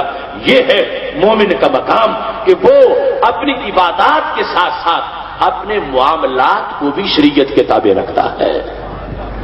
آج المیہ یہ ہے، اول تو عبادات سے دوری، اگر ہے تو پھر بہت کم ہیں جو اپنے معاملات کو بھی شریعت سے پوچھیں، ورنہ معاملات میں خود سب کچھ بنے ہوئے، معاملات میں خود اپنے آپ کو فیصل بنا رکھا، معاملات میں خود اپنے آپ کو اتھارٹی بنایا ہوا، جو ہم سمجھتے ہیں وہ جائز ہے، اور پھر ایسی نام نہاد روشن خیالی کا وقت آ گیا ہے، ہر شخص مجتہد بنا ہوا ہے، ہر شخص مفتی بنا ہوا ہے، ہر شخص وہ ایک اپنی طرف سے فقیہ بنا ہوا ہے، اور یہ بات بے جانا ہوگی جہاں بدلنے کا وہ بھی گمان رکھتے ہیں جو گھر کے نقشے میں پہلے دکان رکھتے ہیں۔ یعنی اس طرح کا ایک مرض طاری ہو گیا ہے، ہر کھڑے پہ بیٹھے ہوئے لوگ وہ شریعت کو مشورے دے رہے ہیں کہ یوں ہونا چاہیے، یوں ہونا چاہیے، وہ دین کی فلاں بات اب پرانی ہو گئی ہے، اب نیا زمانہ آ گیا ہے، جس رب نے دین بھیجا اس رب کو آج کا وقت نظر آ رہا تھا اور آ رہا ہے، وہ رسول صلی اللہ علیہ وسلم جو دین سمجھا رہے تھے اس وقت بھی انہیں تمہارے بازار نظر آ رہے تھے، آج کی ایجادات ان کے سامنے تھی، انہوں نے شفقت کے ترازو میں تول کر ہمیشہ ہر ضرورت کو پورا کرنے والا دین ہمیں عطا فرمایا ہے۔ فرمانے لگے ترکتکم علی ملۃ بیضاء لیلھا کنہارھا، میں تمہیں روشن ملت پہ چھوڑ کے جا رہا ہوں جس کی رات بھی اتنی روشن ہے جتنا دن روشن ہوتا ہے۔ پوری زندگی میں قیامت آنے تک میری امت کو کہیں ندامت نہیں ہوگی، میری امت کسی موڑ پر کہیں یہ نہیں کہے گی کہ نبی ہمیں کچھ بتا کے نہیں گئے، موڑ بڑا سخت آ گیا ہے، اب چلنا ہے تو کیسے چلنا ہے۔ میرے آقا صلی اللہ علیہ وسلم کی ختم نبوت کا مطلب ہی یہ ہے، آپ نے قیامت تک کی ہر صدی دیکھی، ہر صدی کا ہر سال دیکھا، ہر سال کا ہر مہینہ دیکھا، ہر مہینے کا ہر ہفتہ دیکھا، ہر ہفتے کا ہر دن دیکھا، ہر دن کا ہر گھنٹہ دیکھا، ہر گھنٹے کا ہر منٹ دیکھا، ہر منٹ کا ہر سیکنڈ دیکھا، اور ہر سیکنڈ کو دیکھ کر اپنی امت کے سارے مسئلے حل کر کے اپنی امت کو دین عطا فرمایا ہے۔ گھبرائیں وہ جن کے لیے کسی نے کوئی نظام نہ بنایا ہو، گھبرائیں وہ جن کے لیے کسی نے کوئی شیڈول تیار نہ کیا ہو، بچے کی ولادت سے پہلے سے لے کر بوڑھے ہو کر قبر میں جانے کے بعد تک کے جو سارے معاملات ہیں وہ ہمارے نبی علیہ السلام نے خود ڈسکس کیے ہیں، سب کچھ بتایا ہے۔ اب یہ ہم پہ لازم ہے کہ ہم سمجھیں کہ دین وسیع کتنا ہے، یہ اس کے شعبہ جات کتنے ہیں، اور اس کے لحاظ سے ہمارے اوپر ضرورت کس قدر ذمہ داری عائد ہوتی ہے۔ اگر معاذ اللہ وہ کفار جو ہیں ان کا طرح کا رویہ مسلمان بھی اپنا لیں گے تو پھر دین سے خود دور ہو رہے ہیں. اپنے وہ دوائی خود باز اللہ دھوپ کے کڑوی سمجھ کے اس کو چھوڑ رہے ہیں اور پھر شکوے کرتے ہیں, شکایتیں کرتے ہیں. میرے رب کا قرآن کہہ رہا ہے یہ دین, اس کی روشنی کو تم استعمال کرو, اس کی روشنی میں چلو اور کہیں بھی کوئی ندامت نہیں ہوگی, پریشانی نہیں ہوگی. اللہ تبارک و تعالیٰ فرماتا ہے وَمَن يَتَّقِ اللَّهَ يَجْعَل لَّهُ مَخْرَجًا وَيَرْزُقْهُ مِنْ حَيْثُ لَا يَحْتَسِبُ. فرمایا جو رب سے ڈرتا ہے اللہ اس کے نکلنے کی جگہ بنا دیتا ہے, اسے رزق وہاں سے دیتا ہے جہاں کبھی اسے خیال ہی نہیں آیا تھا, وہاں سے اسے کھانے کو دیتا ہے جہاں کبھی اس نے پلاننگ نہیں کی تھی, اس کے لیے وہاں سے رحمت کا دروازہ کھلتا ہے جہاں زندگی میں ایک لمحہ کے لیے اسے خیال نہیں آیا تھا. اللہ فرماتا ہے تم میرے دین کے حامی بن جاؤ, میری رحمتیں خود تمہارے گھروں میں ڈیرے لگا لیں گی. محتشم صاحب حضرات, یہ تمہید غالبہ اسلام کے لحاظ سے ہماری اپنی انفرادی کوششوں کے لحاظ سے ہمارا ایک نصاب ہے, ایک وہ غلبہ جس کی ابھی ہم آگے بات چلانے والے ہیں کہ ہمارے ملک میں نظام مصطفیٰ صلی اللہ علیہ وسلم نافذ ہو, ہمارے محلے ہمارے شہر عریانی سے بچ جائیں, فحاشی سے بچ جائیں, ہماری پورا نظام اور آرڈر جو ہے وہ شریعت کے تابع ہو. لیکن یہ منزل پانے سے پہلے ہمیں اپنی ذات, اپنے گھر کا تو مکمل جو ہے وہ محاسبہ کرنا چاہیے. اب دیکھو اسلام مغرب کے وقت ہمارے گھروں کے پاس چکر لگاتا ہے اور کہتا ہے میں تمہارا مہمان ہوں, رات رہنے آیا ہوں. مدینہ شریف سے وہ مہمان آیا اور شام کو گھر تلاش کرتا ہے, یہودی کے دروازے پہ نہیں جاتا, عیسائی کے دروازے پہ نہیں جاتا, وہ مومن کے دروازے پہ آتا ہے, رات گزارنا چاہتا ہے اور آگے مومن اپنا دروازہ اس کے لیے بند کر رہا. کیسے بند کرتا ہے؟ جب کہتا ہے اسلام تو میرے گھر میں رات کیسے بسر کرے گا, میرے گھر تو بچے نماز ہی نہیں پڑھتے, میں آپ نماز نہیں پڑھتا. اسلام تو میرے گھر کیسے رات بسر کرے گا, میرے گھر تو ڈش ہے, VCR ہے, عریانی ہے, فحاشی ہے, تو پھر تیری تو بڑی طبیعت نازک ہے, تو نکل جائے گا, ایسے گھر میں رات نہیں بسر کرے گا, ابھی بھی اور گھر تلاش کر لے. اسلام میں تو مہمانوں کے لیے سودی کاروبار کے کھانے پیش کرتا ہوں, تو پھر بیزار ہو جائے گا. تو یہ اسلام کو بے گھر کرنے میں کتنا حصہ ہمارا اپنا بھی آ گیا. بے وجہ تو نہیں چمن کی تباہیاں, کچھ باغ ماہیں برق و شرر سے ملے ہوئے. امریکہ کی شرارتیں, برطانیہ کی نحوستیں, وہ یہودیوں کی تمام تر جو ہمارے خلاف یورش ہے, وہ ہندوؤں کی ساری وہ ستم گری کی ادائیں وہ اپنی جگہ رہ گئی. ہمیں یہ تو سوچنا چاہیے کہ گھر میں اگر ہمیں نماز پڑھنا میسر نہیں ہے, گھر میں اگر نماز کا وقت گزر جاتا ہے اور ہمارا سر رب کے دربار میں نہیں چھپتا, تو پتہ چلا کوئی شیطان امریکی گھر میں چھپا ہوا ہے جو اللہ کے دین کی طرف نہیں آنے دیتا, جو نماز کی دعوت کو سننے نہیں دیتا, جو آنکھ کو طہارت کی طرف مائل نہیں ہونے دیتا. غلبہ اسلام کانفرنس کا پہلا سبق یہ ہے کہ ہم اپنا محاسبہ کر کے جہاں ہمیں اپنی کمی محسوس ہوتی ہے اس کو دور کرنے کے لیے عہد کر لیں کہ آئندہ ایسا نہیں ہوگا, کیونکہ یہی ایک انسان کے لیے قیمتی وقت ہے. نہ کسی کو یہ پتا ہے کہ آئندہ اس گھڑی تک, اس سال کی آئندہ اس گھڑی تک زندہ ہوں گا, یا ایک مہینہ ہے, یا ایک ہفتہ ہے, یا اگلی سانس بھی ہے یا نہیں. تو پھر اس طرح اپنے آپ کو تیار کر کے وہ گھروں میں جو بے برکتی آ گئی ہے فیشن کی اور رسم و رواج کی اور سودی کاروبار کی اور ناجائز حرکات کی, اس کو دور کر کے عہد کر کے یہ پہلی اینٹ ہے جس پر غلبہ اسلام کے پورے کاشانہ کو تعمیر کیا جا سکتا ہے. اب اسلام بدل اسلام غریبہ وسیعود غریبہ فتوبہ للغربا. ہمارے نبی علیہ السلام فرمانے لگے اسلام نکلا تھا, سفر کرنے لگا تو اجنبی تھا, پردیسی تھا. کیوں؟ اس کے ماننے والے پردیسی ہو گئے, ان کو اپنے دیش میں تشدد کا نشانہ بنایا گیا. یاد کرو وہ دن جب تاجدار صداقت حضرت سیدنا صدیق اکبر رضی اللہ تعالیٰ عنہ اس امت کے خطیب اول کعبہ شریف کے پاس کھڑے ہو کر جب تقریر کرنے لگے اور رسول اللہ صلی اللہ علیہ وسلم صدارت فرما رہے تھے, مکہ کے مشرک کعبہ کے ارد گرد بیٹھے تھے اپنی بیٹھکوں میں, فوراً اٹھ کے آ گئے, حضرت صدیق اکبر پہ حملہ کر دیا. یہ پہلا خطیب اس امت کا پہلی تقریر کر رہا تھا. نتیجہ کیا نکلا؟ جسم کا کوئی حصہ تشدد سے نہ بچا, بے ہوش ہو کے گر پڑے. اتنے چہرے پہ جوتے مارے گئے معاذ اللہ کہ رخسار ابھر کے ناک کے برابر ہو لا یعرف عنہ من وجہہ. حضرت صدیق اکبر کی ناک اور رخسار کا فرق ختم ہو گیا. یہ تھا اسلام کا غریب الوطنی کا وہ انداز. پھر روب آیا، وقار آیا، پھر سطوت دبدبا کہ ان کے نام سے دشمن گھروں میں کانپے. اور نہ صرف تو پھر روب مسیرہ کا شہر. رسول اللہ صلی اللہ علیہ وسلم نے فرما دیا میرا روب یوں طاری ہوا کہ یہاں سے گھوڑا دوڑے مہینہ دوڑتا رہے، جتنی دور جا سکتا ہے وہاں بیٹھا دشمن بھی مجھ سے یوں کانپتا ہے جیسے تلوار کے نیچے اس کا سر آ چکا ہے. یہ روب مل گیا اس دین کو. اور وہ وقت کی یاد آیا حضرت فاروق اعظم رضی اللہ تعالیٰ عنہ کو جب وادی دجنان سے گزر رہے تھے جو مکہ شریف کے باہر وادی ہے. کہنے لگے لوگوں ٹھہر جاؤ، آج میں تمہارا امیر المومنین ہوں، یہ میری چراگاہ ہے، یہاں میں اپنے ابا جی کی اونٹ چراتا تھا. کان ابی فضل غلیظہ، میرے ابا جان بڑے سخت مزاج تھے، اونٹ میں چراتا تھا، مجھ سے چند اونٹ بھی صحیح نہیں چرتے تھے. میں ایک لائن میں ان کو کھڑا کرنے میں ناکام رہتا تھا.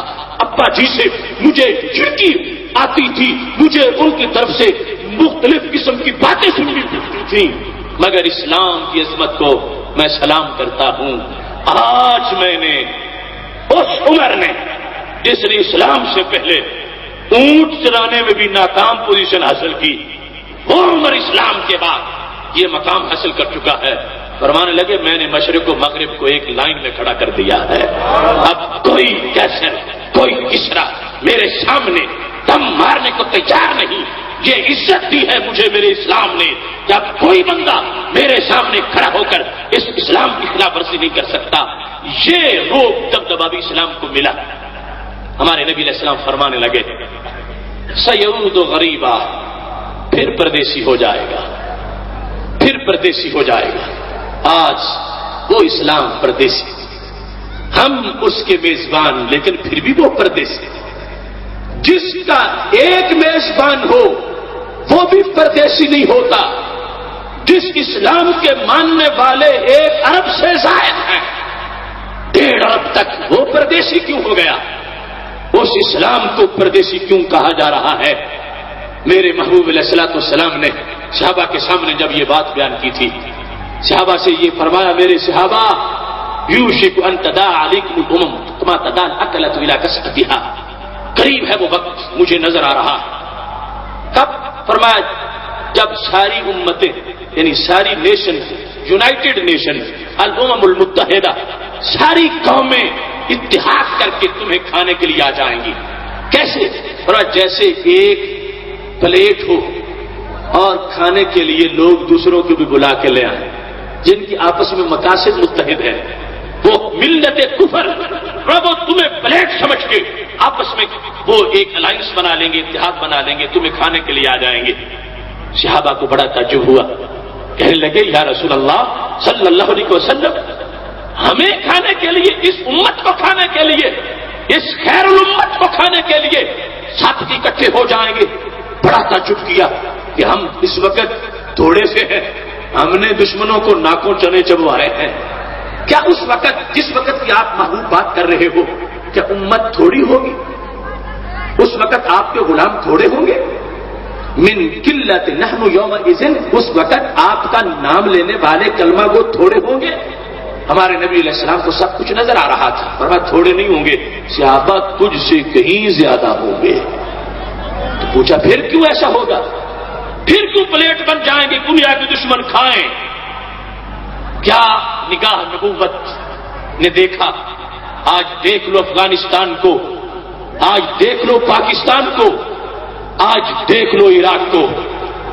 وہ سازشیں، ان کے تانے بانے نگاہ نبوت نے جو دیکھے، پھر بھی لوگ کہتے ان کو غیب کا پتہ نہیں. تیری نظر خارزار شب میں گلاب تحریر کر چکی تھی، اجاڑ نیندوں کے خواب میں انقلاب تحریر کر چکی تھی. میرے ذہن کے فلک پر جو سوال چمکے تو میں نے دیکھا تیرے زمانے کی خاک ان کے جواب تحریر کر چکی تھی.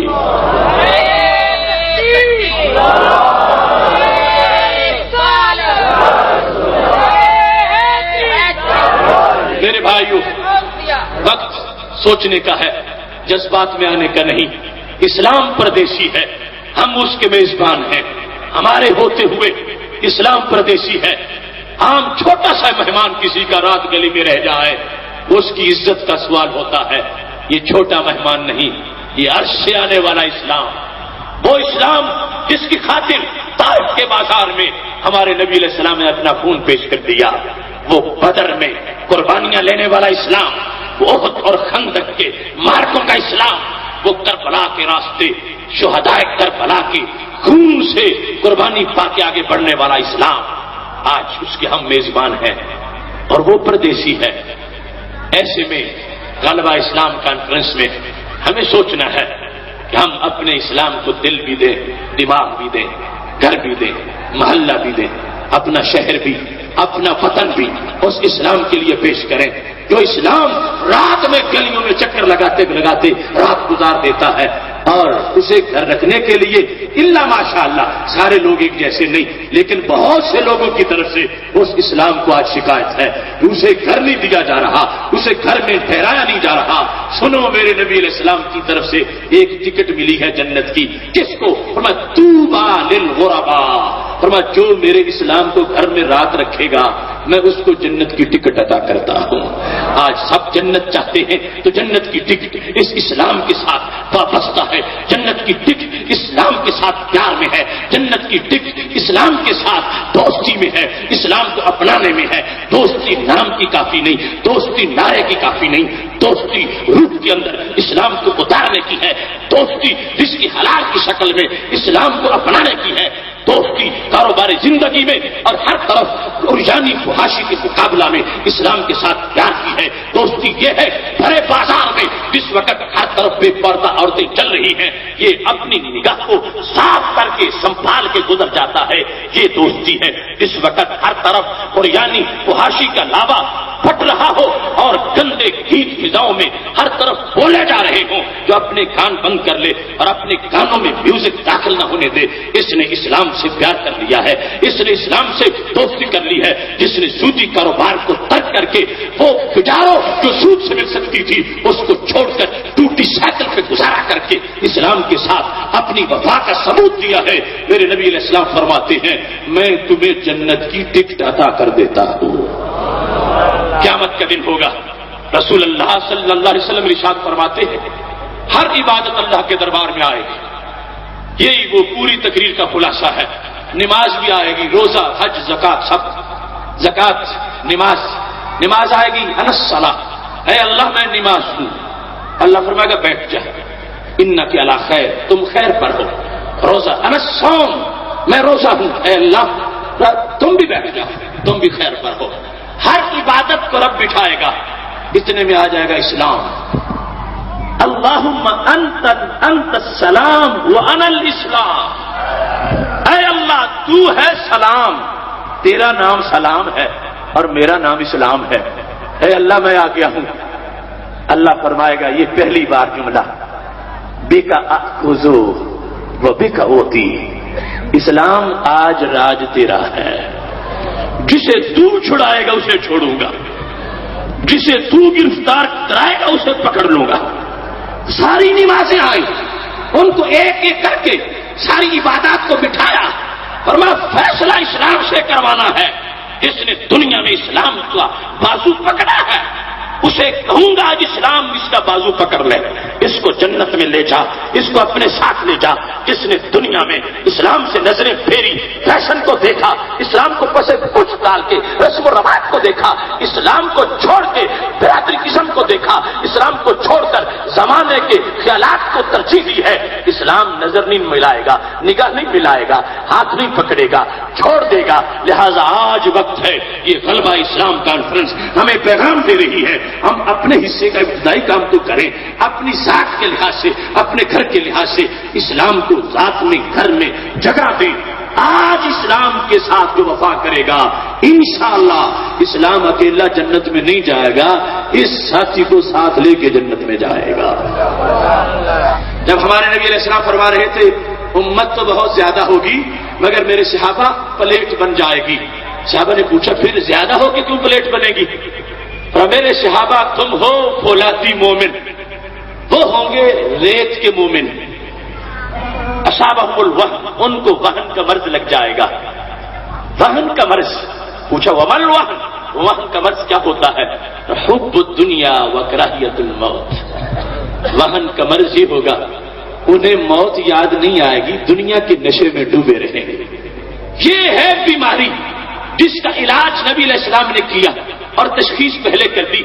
آج ہائے ہائے کرتی سوسائٹی، ہائے ہائے کرتا معاشرہ اپنے مسائل کی بھیک وہاں امریکہ سے مانگنے کی تڑپ رکھنے والی سوسائٹی کو میرے نبی علیہ السلام بتا گئے تھے تمہارا مرض یہ ہے حب الدنیا وکراہیت الموت، مرنے کے وقت سے نفرت اور دنیا سے پیار۔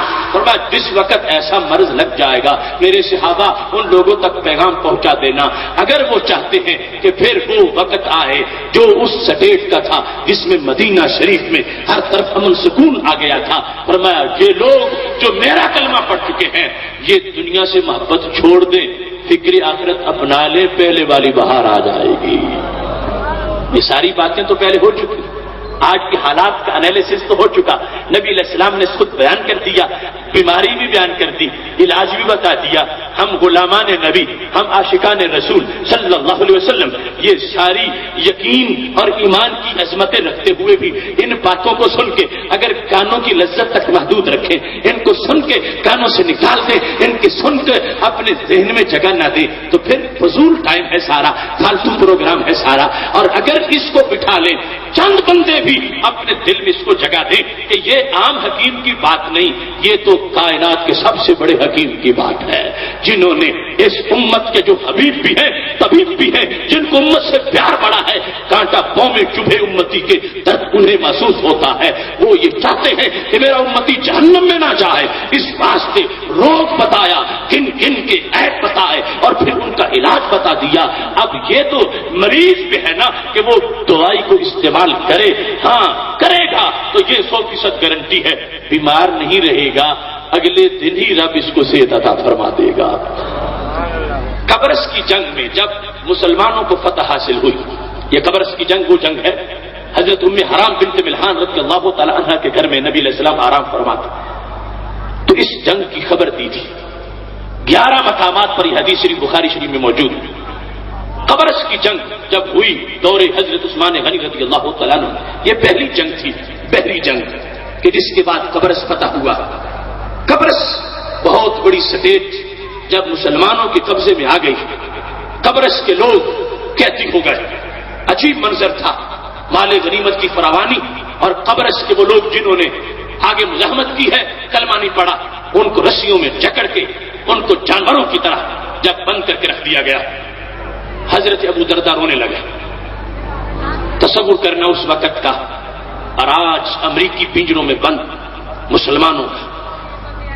حضرت ابو درداء جب روئے، حضرت جبیر بن نفیر بول پڑے، البدایہ والنہایہ میں موجود ہے، کہنے لگے یا ابا الدرداء ھذا یوم اعزنا اللہ فیہ والاسلام، یہ دن رونے کا تو نہیں، یہ دن تو مسکرانے کا ہے۔ آج ہمیں رب نے کتنی عزت دی، کہاں ہمارا دیش تھا، ہم رسول اللہ صلی اللہ علیہ وسلم کے سپاہی، ہم دین حق کے متوالے، ہم وہاں سے نکلے ہیں اور ہم نے رب کے دشمنوں کو ملیا بھیٹ کیا ہے اور رب کے منکروں کو ہم نے قیدی بنا لیا ہے، ہم اس ملک کے مسجد اقتدار پر فائز ہو گئے ہیں، آج اسلام کو عزت مل گئی ہے، آج اسلام والوں کو عزت مل گئی ہے، یہ دن رونے کا تو نہیں۔ تو حضرت ابو درداء نے کہا وہی حق، اے جبیر تجھے تمہاری ماں روئے تو تباہ ہو جا، تو نے میرے رونے کا مطلب نہیں سمجھا، میں کیوں رویا ہوں؟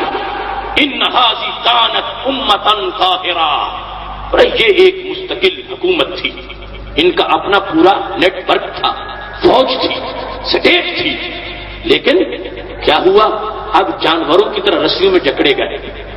میں رویا اس لیے ہوں ان سے ایسا سلوک کیوں ہوا ہے، ان کا جرم کیا تھا، انہوں نے کیا کوتاہی کی کہ رب نے ان پر اس طرح کی ذلت مسلط کر دی۔ مجھے رونا اس بات پہ آ رہا ہے کہ یہ کیا اسباب تھے کہ آج عزت والے سے لوگ ذلیل ہو گئے۔ کہنے لگے یہ مستقل اقتدار والی امت تھی، لما ضیعوا امر اللہ، جب انہوں نے رب کا حکم ضائع کیا، رب کے امر کی مخالفت کی، رب کا نظام چھوڑا، رب کا دیا ہوا دین چھوڑا، اللہ کے حکم پر توجہ نہیں کی، تو سلط اللہ علیہ ما ترا، تم دیکھ رہے ہو رب نے ان پر دشمن کیسے مسلط کیے، اب بندروں کی طرح جانوروں کی طرح جکڑے ہوئے ہیں قید خانوں میں، اور ہم ان کے اقتدار کی مسلط میں بیٹھے ہیں۔ اے جبیر بن نفیر، مجھے یہ ڈر ہے کہ کہیں مسلمان بھی ایسے نہ ہو جائیں کہ پھر ان پہ دشمن آ کے مسلط ہو جائیں، ان کے چمڑے اتارے، ان کو قیدی بنا، ان کو پنجروں میں بند کرے۔ لگتا ہے قبرص میں حضرت ابو درداء کو کیوبا کے پنجرے نظر آ رہے تھے، وہ حالات جو بعد میں امت میں پیدا ہونے تھے وہ سب نظر آ رہے تھے، اور سبب بیان کر دیا۔ اور یہ پہلے لوگ جب انہوں نے اللہ کی امانت کو ضائع کیا ہے، انہیں نتیجہ بھگتنا پڑا ہے۔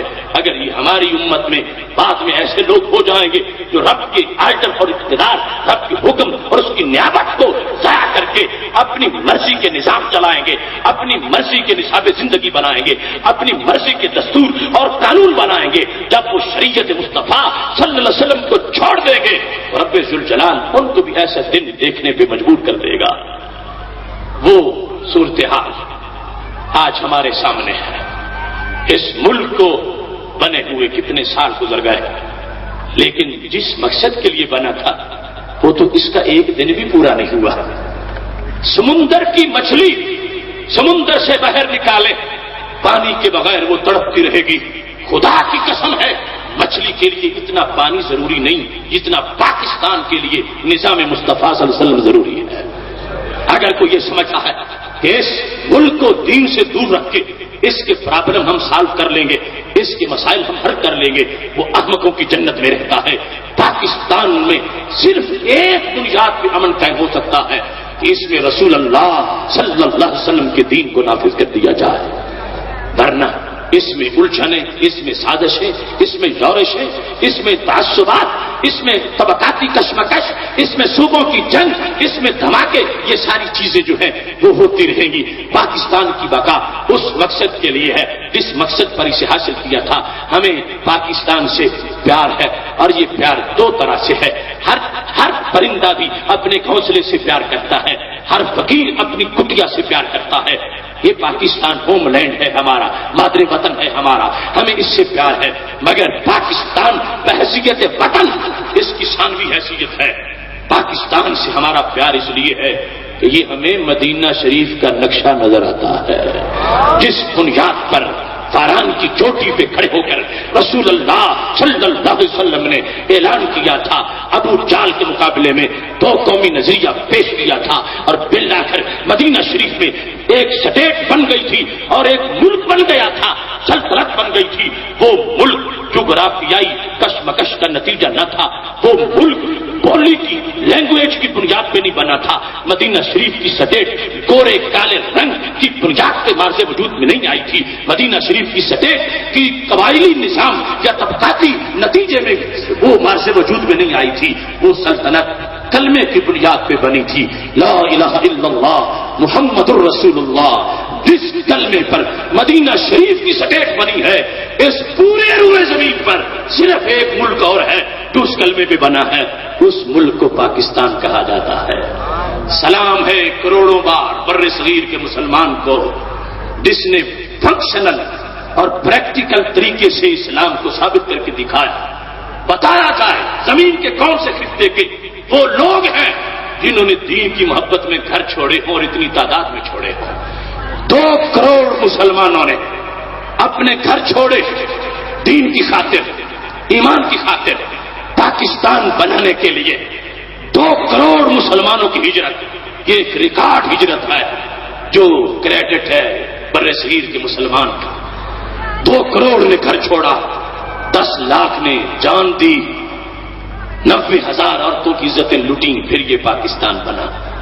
یہ کسی نے پلیٹ کے رخ میں نہیں دیا، 3 صدیوں کا جہد مسلسل اس پاکستان کی بنیادوں میں ہے۔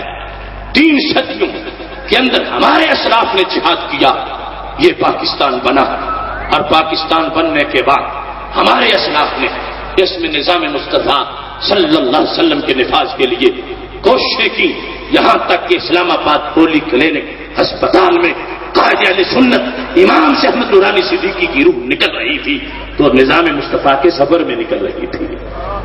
یہ سارا پس منظر اس ملک کی تاریخ کے ساتھ ہمارا وابستہ ہے۔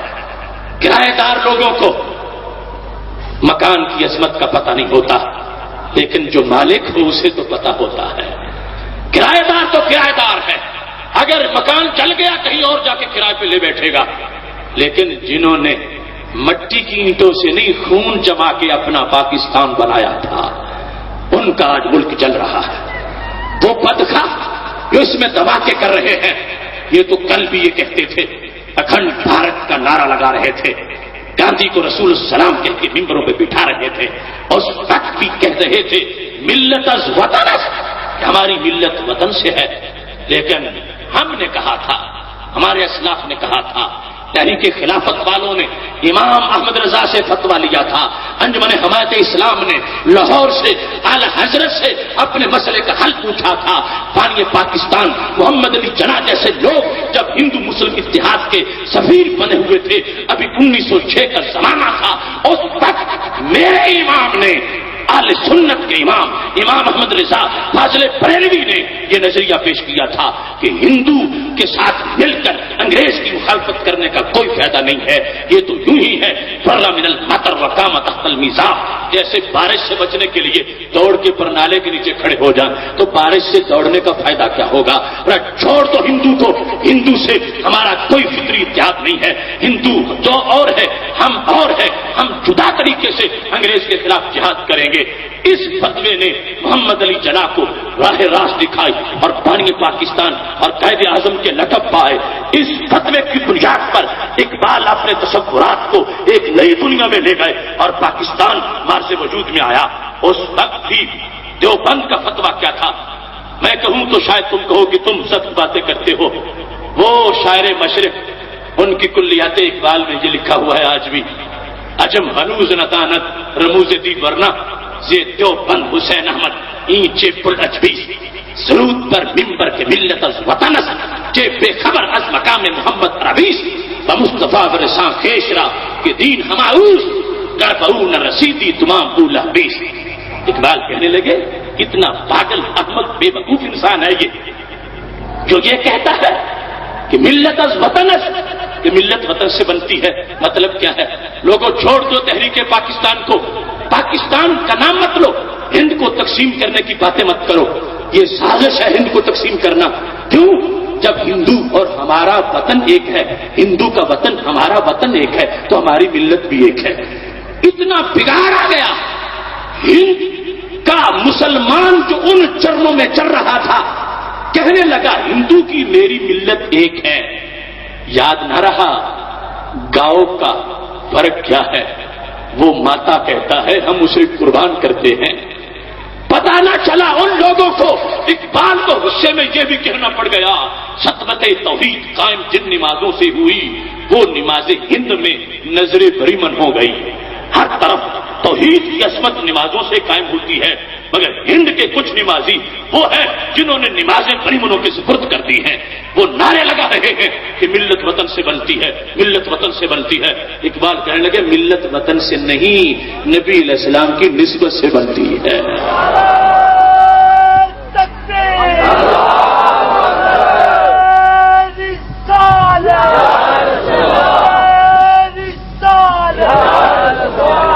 صغیر کو وہ تلخ وقت یاد ہے جب قافلے آزادی کے ہند سے چلے، ادھر پاکستان کی طرف ابوالکلام آزاد کھڑا ہو گیا دلی کے لال قلعے کے پاس اور لوگوں کو دکھا دکھا کے لال قلعہ قسمیں دلا رہا تھا ان کو، حرم کے مقابلے میں دلی کے لال قلعے کا مقام بیان کر کے، زمزم کے مقابلے میں گنگا جمنا کے پانی کی قسمیں اٹھا کر مہاجرین کو پاکستان کی طرف سے آنے سے روک رہا تھا اور وحدت ہند کے پھر بھی نظمیں الاپ رہا تھا۔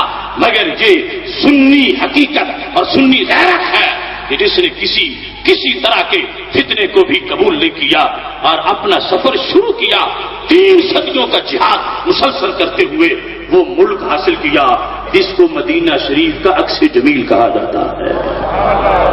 یہ پاکستان آج جس کی ہم بات کرنے بیٹھے ہیں، نقش ہے جو دل پہ، وہ تصویر پاکستان ہے، جذبہ الفت کی ایک تعبیر پاکستان ہے۔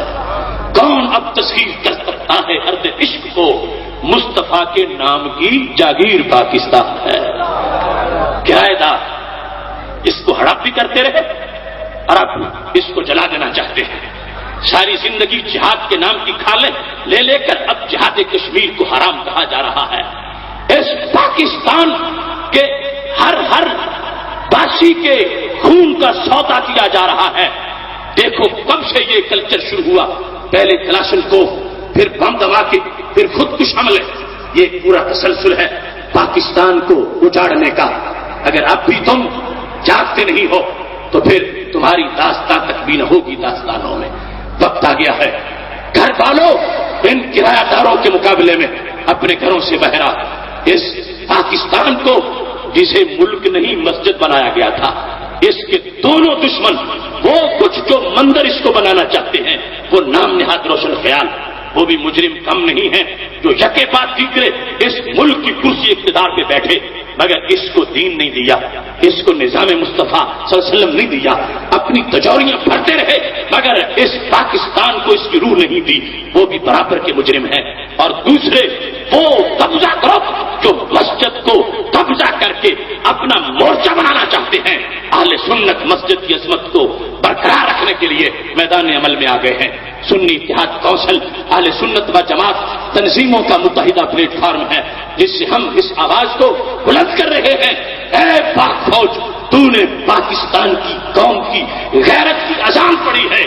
ہر ذی شعور پاکستانی آج اعلان کر رہا ہے کہ جو فوج اس ملک کے دشمنوں کو مٹانے کے لیے امریکہ کے ایجنٹوں اور انڈیا کے ایجنٹوں کو کچلنے نکلی ہے، پاکستان کا ہر ذی شعور مسلمان یہ اعلان کر رہا ہے کہ میرا ایک دل اور میرے دونوں ہاتھ پاکستان کی فوج کے ساتھ ہیں۔ 11 سال تک کرپٹ کیسا رہا، مسجدوں میں نمازی بھونے گئے اور پھر بھی بھیڑیے اور ان کے خانہ ساز مفتی اوپر سے پردے ڈالتے رہے۔ کسی کو شرم نہ آئی کہ آخر اس نمازی کا قصور کیا ہے، اس نے کس کا کیا وقت کھایا ہے جو گھر سے نماز پڑھنے آیا تھا اور بچے اس کے لاشے کو پھر دیکھ رہے ہیں۔ کیا جرم تھا اس مریض کا جس کو ڈیرہ اسماعیل خان کے ہسپتال میں جلا کے راکھ کر دیا گیا؟ کیا جرم تھا اس 5 سالہ بچے کا جس کے سکول کو اس کے سمیت جلا دیا گیا؟ کیا جرم تھا اس سپاہی کا جسے ٹریننگ سینٹر میں موت کے گھاٹ اتار دیا گیا؟ کیا جرم تھا پاکستان کے اس فوجی کا جس کو پکڑ کے جانوروں کی طرح ذبح کر دیا گیا؟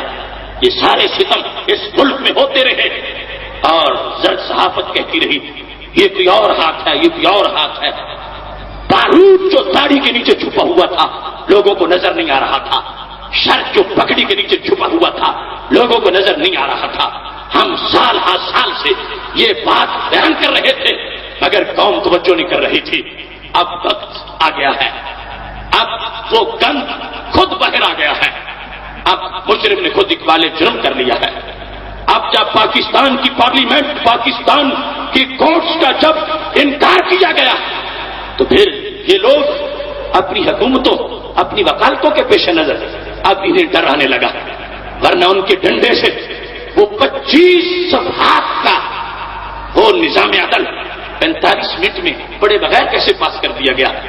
یہ لوگ شریفوں کی بات ماننے کے عادی نہیں، ڈنڈے سے ڈرتے ہوئے، ورنہ وہ وقت جب وہ خواتین بل کی بات ہو رہی تھی ہم چیختے رہے، چلاتے رہے، اس وقت کے اس منحوس صدر تک پیغام پہنچاتے رہے کہ ظالم یہ تو زنا بل پاس کر رہا ہے، قوم کو بدکاری کی طرف دھکیل رہا ہے، تو توجہ ہی نہیں تھی۔ لیکن ڈنڈے پر چند منٹوں میں پورا بل پڑے بغیر ہی پاس کروا دیا گیا۔ لیکن پتہ چلا کہ اندر ان لوگوں کے تو شر ہے، شریعت نہیں، وہ اپنی ذات کو شریعت سمجھتے ہیں، اپنی خواہش کا نام شریعت بنایا ہوا، ورنہ بتائیں کس شریعت میں یہ لکھا ہے کہ مسجد کے نمازی کو جلانا جائز؟ کس شریعت میں ہے کہ ایک متبع شریعت مسلمان اس کو گھر میں سوئے ہوئے بھون دیا جائے، اس کے گھر کے پیر بارودی سنگے بچھا دی جائے۔ کتنے سرحد کے ارباب طریقت ہجرت پہ مجبور ہوئے، کتنے سرحد کے مشائخ کو شہید کر دیا گیا، کتنے سینکڑوں اہل سنت ان کو سرحد میں اس پیش پہ کہ وہ اہل سنت سے تعلق رکھتے ہیں ان کو گولیوں سے چھلنی کر دیا گیا، ان کے گھر جلائے گئے، بعد جماعت لوگوں کو جلایا گیا، پھر قبروں سے لاشیں نکال کر چوکوں میں لٹکایا گیا۔ یہ کس شریعت کی بات ہے؟ میرے نبی علیہ السلام نے تو یہاں تک فرمایا تھا، بخاری شریف حدیث نمبر 1316 ہے، 3016 نمبر حدیث میں حضرت ابو ہریرہ رضی اللہ تعالیٰ عنہ کو بھیجا، ابو ہریرہ میں تجھے ایک منفرد مشن پہ بھیج رہا ہوں، سارے ساتھی جاؤ، دو بڑے میرے موذی دشمن ہیں ان کو جا کے قتل کرو، ان وجدتموہما حرقوہما بالنار، صرف مارنا ہی نہیں ان کو مار کے جلانا بھی ہے۔ تو یہ دو گریڈ بتا دیے، مارنا اور ہے، مار کے پھر جلانا یہ اگلا نمبر ہے۔ حضرت ابو ہریرہ رضی اللہ تعالیٰ عنہ کہتے ہیں ہم جس وقت تیاری کر کے نکلنے لگے، الوداعی سلام لیا تو نبی علیہ السلام نے فرمایا سنو حکم تبدیل ہو گیا ہے، وہ جو جلانے کا حکم میں نے دیا وہ ختم، وہ دشمن جو میرے ہیں تم ان کو مار سکتے ہو مگر تم ان کو جلا نہیں سکتے۔ کیوں؟ فرمایا جلانے کا عذاب صرف رب دیتا ہے، جلا نہیں سکتے۔ وہ بدر میں ابو جہل مارا گیا مگر جلایا نہیں گیا، اس کے کان نہیں کاٹے گئے، اس سے بڑھ کر اسلام کا دشمن کون ہو سکتا ہے؟ اور یہ جس مہم پر حضرت ابو ہریرہ رضی اللہ تعالیٰ عنہ کو بھیجا گیا یہ کون سی مہم تھی؟ اتنا بڑا جرم تھا ان لوگوں کا، شاید آپ کہیں کہ جلانے سے بھی کوئی بڑا کام ہوتا تو اسے کرنا چاہیے تھا، لیکن نبی رحمت نے اپنے دین کے قانون بتایا۔ وہ کون مجرم تھے؟ وہ شخص تھا، اس کا نام غبار تھا اور ایک اس کا دوست، ان کا جرم کلیجہ منہ کو آتا ہے۔ آج ایک چھوٹا سا انسان، اس کی تنہا بیٹی جا رہی ہو اور اس پر کوئی حملہ کرے، اس کی غیرت کتنا جوش مارے گی۔ سارے جہانوں کے سردار حضرت محمد مصطفیٰ صلی اللہ علیہ وسلم، ان کی بڑی صاحبزادی جگر کا ٹکڑا حضرت سیدہ زینب رضی اللہ تعالی عنہا مکہ شریف سے ہجرت کے لیے نکلی، مدینہ شریف جانا چاہتی ہیں، اکیلی جا رہی ہے۔ غبار اور اس کے دوست نے مل کر حضرت زینب رضی اللہ تعالی عنہا پہ حملہ، حضرت زینب اونٹنی سے گر گئی، حضرت زینب زخمی ہو گئی، حضرت زینب مدینہ شریف پہنچ کر ان کی وفات ہو گئی، وہ شہید ہو گئی۔ میرے نبی علیہ السلام نے اس موقع پر بھیجا ایک لشکر، پکڑو اس غبار کو جس نے میری بیٹی پہ حملہ کیا، اس کے ساتھ جو دوسرا تھا، ان کے بارے میں فرمایا میرے صحابہ مارنا ہے مگر جلانا نہیں۔ مشرک تھے اور مشرک ہو کے پھر اتنا بڑا جرم تھا، جلانے کی اجازت پھر بھی نہیں دی۔ تو کس شریعت نے نمازی کو جلانے کا طریقہ بتایا؟ یہ سواتی شریعت کہاں سے چل کے آئی کہ جنہوں نے گھروں میں سوئے ہوئے سینکڑوں لوگ جلائے اور اب تک جلاتے جا رہے؟ روزانہ تمہارے سامنے جو کچھ ہو رہا ہے، بارود اور آتشی اسلحہ کا استعمال تاریخ اسلام میں یہ حرام تھا، صرف جوابی طور پر اس کو استعمال کرنا جائز ہے، اقدامی جہاد میں اس کا استعمال ہی ناجائز ہے۔ جب کوئی اس اسلحہ سے مسلح ہو کر مسلمانوں پہ حملہ کرتا ہے جوابی طور پر جزاء سیئۃ سیئۃ مثلھا، پھر اس کا جواز نکلا، ورنہ اس کا جواز کافروں کے لیے بھی نہیں تھا، مشرکوں کے لیے بھی نہیں تھا کہ ان پر آگ برسائی جائے۔ تو یہ لوگ جنہوں نے گھر میں شریعت گھڑی اور شریعت کو آڑ بنا کر اپنی خباثتیں پھیلانے لگے، یہ لوگ دین کے سب سے بڑے دشمن، انہوں نے ہمارے اسلاف کا وہ 3 صدیوں کا جو جہاد تھا اس پر پانی پھیرنے کی کوشش کی، انہوں نے ہمارے